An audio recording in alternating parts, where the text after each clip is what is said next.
سلمى، البنت اللي كانت كتقلب على الأمان ولقات راسها وسط الخداع. تخيل معايا طفلة عندها غير 7 سنين، كان عندها لا ذنب لا اختيار، ولكن الظروف كتجبرها تخرج من دار والديها وتمشي تعيش مع عائلة أخرى. في الأول كانت كيحسبها أن حياتها تبدلات، ولكن الحياة كانت مخبية ليها بزاف ديال المفاجآت. سلمى مسكينة حياتها كاملة كانت كتقلب على حاجة وحدة هي الأمان، ولكن واش غادي تلقاه؟ هادشي اللي غنكتشفوه من القصة نتاعها. البطلة ديالنا سميتها سلمى، تزادت وكبرات في واحد العائلة فقيرة جدا. الظروف المادية كانت صعيبة بزاف، والعائلة ما كانت قادرة توفر ليها الحياة اللي كتستحقها كطفلة. وهي مازال صغيرة وعندها تقريبا 7 سنين، واحد القرار خداوه غادي يبدل حياتها كاملة. جا واحد عمها رشيد ومراتو نادية ما كيولدوش اللي كانوا من عائلتهم، وقرروا انهم يتكفلوا بسلمى لانهم ما كيولدوش. سلمى مشات تعيش معاهم. في لحظة تبدلت حياتها، من طفلة كانت كتعيش الفقر الحرمان ولات كتعيش في دار مستقرة ومريحة. كانت كتلقى الماكلة، اللباس، الدراسة والاهتمام، واهم حاجة كان عندها احساس بانها مرغوبة ومحبوبة. ولا العم رشيد وخالته نادية بحال والديها، او نقدروا نقولوا والديها، لانها بدات فعلا كتحس بالراحة معهم لانهم عطاوها الامان. ولكن الحياة ما كتضمن حتى حاجة. دازت السنوات وسلمى بدات كتتعلق اكثر بيهم. كان بالنسبة لها اكثر هي العم ديالها اكثر من مجرد عم، كان الشخص اللي عطاها الاحساس بالامان اللي كانت محرومة منه. ولكن في واحد النهار وقع اللي وقع. العم رشيد توفى. خبر واحد كان كافي باش يقلب حياتها مرة اخرى. ما فقدتش غير شخص عزيز عليها واللي رجع بحال باها، فقدت معاه الحياة المستقرة اللي كانت كتعرف. من بعد الموت ديالو تبدلات الظروف، وسلمى اضطرات ترجع تعيش مع عائلتها الأصلية. تخيل معايا سلمى كتقول كنت طفلة ذقت طعم الاستقرار وعرفت شنو معنى انك تكون عندك دار مريحة وعائلة كتساندك.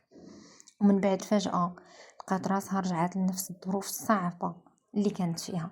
هاد التجربة خلات واحد الخوف كبير يتكون لداخل ديال سلمى، الخوف من فقدان الأمان، وهذا الخوف غادي يأثر على حياتها بزاف. كتعرفوا الأطفال اللي كيكونوا في عائلات فقيرة ظروفهم كتكون صعيبة بزاف، ولكن رغم هذه الظروف سلمى ما استسلمتش، كملات قرايتها. ومن بعد سنوات قدرت تلقى خدمة في واحد المكتب بصالير محترم. كانت كتخدم كتجتهد وكتحاول تبني مستقبلها بوحدها. والأول مرة بدات كتحس أنها ما بقاتش محتاجة لأي شخص باش ينقذها. ولات عندها خدمة، عندها مسؤولية، كتعاون والديها، عندها أحلام. في هذه المرحلة غادي تتعرف على واحد الشخص سميتو ياسين، هو الأخ نتاع صاحبة المكتب. في البداية العلاقة بين سلمى وياسين كانت عادية، أخوة كما العادة، كل شيء كيبدا بالأخوة. ولكن مع الوقت بدا التقارب بيناتهم، وياسين عرف كيفاش يقرب ليها. وتزوجات سلمى بياسين باختصار من بعد واحد العلاقة اللي طويلة اللي كانت كتظن أنها علاقة حب. في ذاك الوقت كانت كتقول في الداخل ديالها يمكن هذه هي البداية اللي كنت كنتسناها والحياة اللي بغيت، لأن من بعد طفولة صعيبة، ومن بعد الموت ديال عمها رشيد، ومن بعد سنوات ديال المعاناة برسالات القراية ولقات خدمة، أخيرا غادي يكون عندها دار، عائلة وزوج. كانت كتظن أنها غادي تلقى الأمان اللي كانت كتقلب عليه وهي صغيرة. ولكن اللي ما كانتش عارفة هو أن ياسين كان مازال متعلق بالماضي ديالو. قبل سلمى كانت في حياة ياسين واحد البنت واحدة أخرى، وكانت العلاقة بين ياسين وهذيك البنت سالات بطريقة خلاته متأثر كبير. وسلمى ما كانتش عارفة هاد الشيء وما قالولهاش، وكانت كيحسبها أن زواجها غادي يكون زواج عادي وزوين، ولكن ما عمرها ما كان كيحسبها أنه زواجها كله كيدور على هاد القصة القديمة. منين داز الوقت بدات سلمى كتكتشف أشياء ما كانتش عارفاها. الحقيقة جاتها صعيبة وتصدمات. ياسين ما كانش داخل الزواج معاها بنفس المشاعر اللي كانت هي داخله بيها.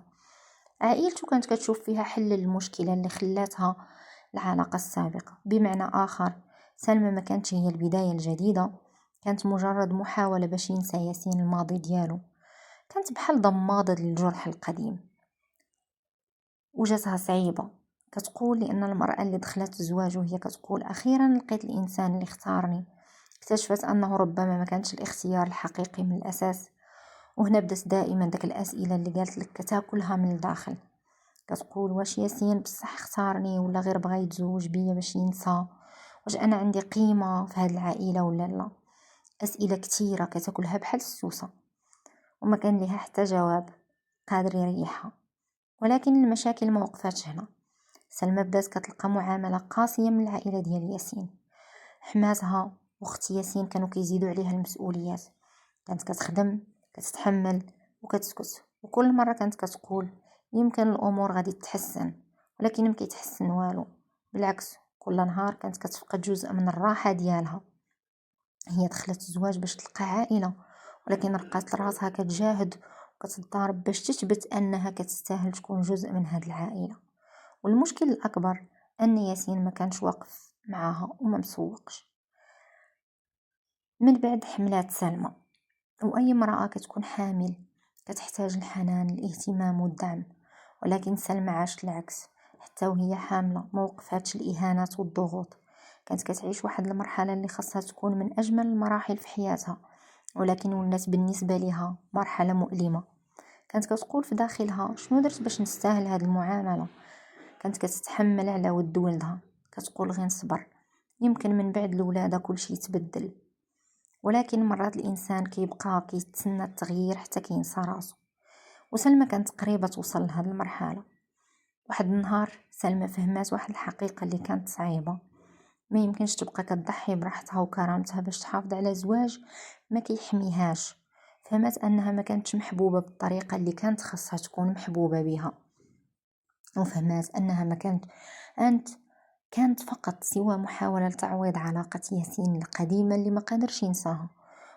وفهمات أيضا أن الاستمرار ما غاديش يصلح كلشي. وهنا خدت أصعب قرار، كتقول طلاق، اللي ما كانش سهل أبدا. كانت كتخاف من المستقبل، من كلام الناس، كتخاف على ولدها، ولكن كان عندها سؤال واحد: شحال قدني نبقى في هذه الحالة؟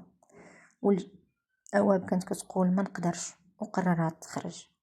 من بعد الطلاق سلمى قررت ما تعاودش تزوج، ماشي لأن الزواج 100% فاشل، ولكن قررت أنها تركز على حياتها مع ولدها وتعطيه الحب والاهتمام اللي كانت هي محتاجة وهي صغيرة.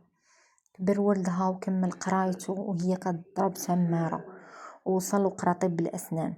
وسلمى ولات نوعا ما مرأة مستقلة، كان عندها واحد شوية ديال الفلوس باش كتعيش، وما بقاتش كتسنى شي شخص ينقذها، ولات هي اللي كتخلق الامان لنفسها ولولدها.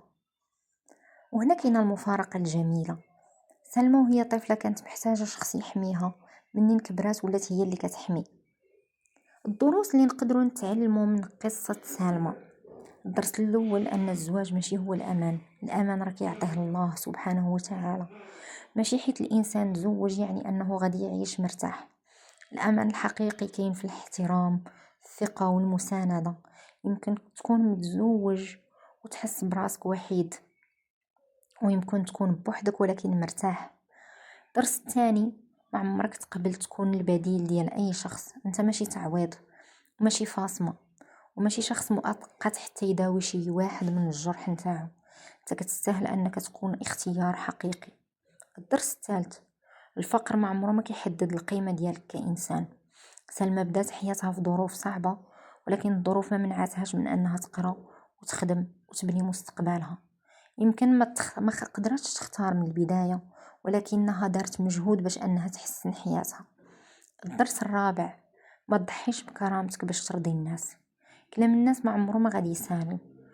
هما غادي يهضروا نهار وجوج وثلاثة، ولكن انتي في المكان غير المناسب واخا تكون ملاك غادي يقول لك الجناوح ديالك كيبرزطونا وكيديروا الصوت.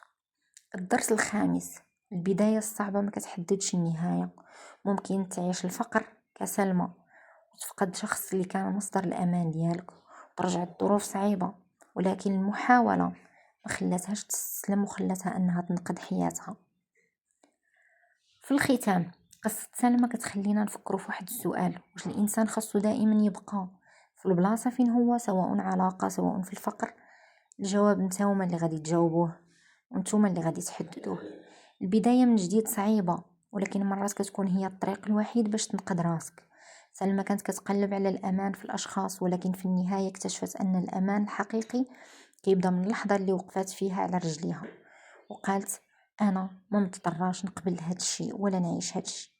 الحياة ممكن تكسر الإنسان، ولكن ما كتقدرش تمنعو يعاود يبني راسو. يمكن أكبر انتصار ماشي أنك تربح شخص آخر، أكبر انتصار هو أنك تربح راسك من جديد. إلا وصلتي حتى لهنا اكتب لينا في التعليقات، واش كتظن أن سلمى خدات القرار الصحيح ملي اختارت الطلاق ودارت مجهودها باش أنها تحسن حياتها ولا لا؟ وأي جواب قلتيه قولنا علاش.